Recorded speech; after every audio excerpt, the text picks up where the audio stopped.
तृणमूल कांग्रेस की चीफ और पश्चिम बंगाल की मुख्यमंत्री ममता बनर्जी के करीबी नेता एक एक करके जांच के दायरे में घिरते जा रहे हैं। टीएमसी की मुश्किलें कम होने का नाम नहीं ले रही हैं, तो दूसरी तरफ दीदी एकला चलो रे का मंत्र अलापती नजर आती हैं।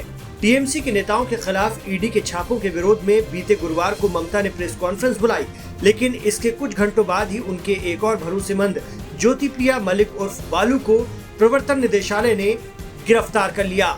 ज्योतिप्रिया मलिक बंगाल के सबसे बड़े जिले उत्तर 24 परगना में पार्टी के लिए सक्रिय रहे, जहां 5 लोकसभा क्षेत्र आते हैं। अगर मंडल की बात करें तो कम से कम 6 लोकसभा क्षेत्रों की जिम्मेदारी उनके ऊपर थी। वहीं ममता बनर्जी ने केंद्र सरकार पर निशाना साधते हुए विपक्षी दलों के नेताओं के खिलाफ ईडी की छापेमारी को गंदा राजनीतिक खेल करार दिया।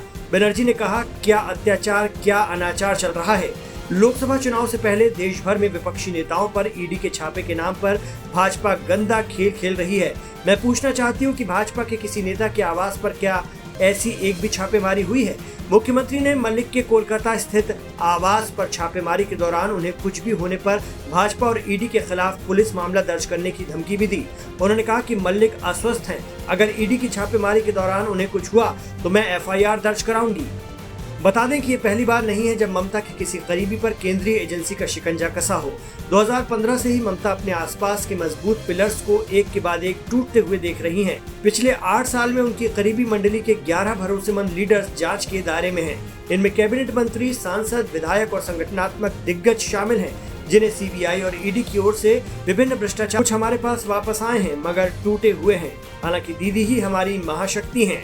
महापौर फिरहाद हकीम जमानत पर बाहर हैं, मगर ये भी एक तरह से टूट चुके हैं। ममता के सबसे पुराने सहयोगी और गुरु सुब्रत मुखर्जी और पूर्व सांसद सुल्तान अहमद जैसे अन्य लोगों की जांच प्रक्रिया के दौरान मौत हो गई।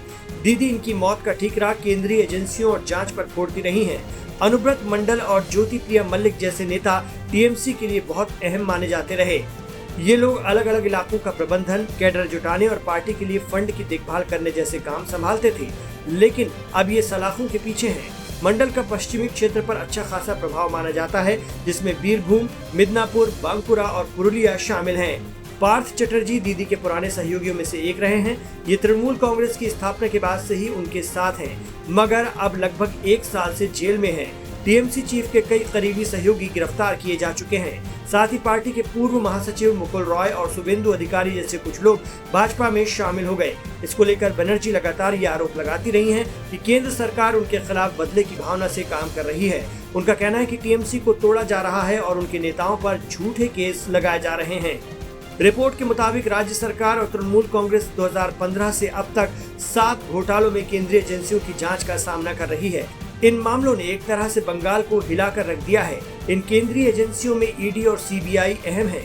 ये दोनों फिलहाल Saradha Rose Valley, Ponzi scheme, Narada sting operation से जुड़ा घोटाला, भर्ती घोटाला, राशन घोटाला, कोयला और पशु तस्करी घोटाले की जांच में जुटी हुई है। तृणमूल के सीनियर नेता ने कहा कि दीदी अकेली योद्धा की तरह लड़ रही हैं।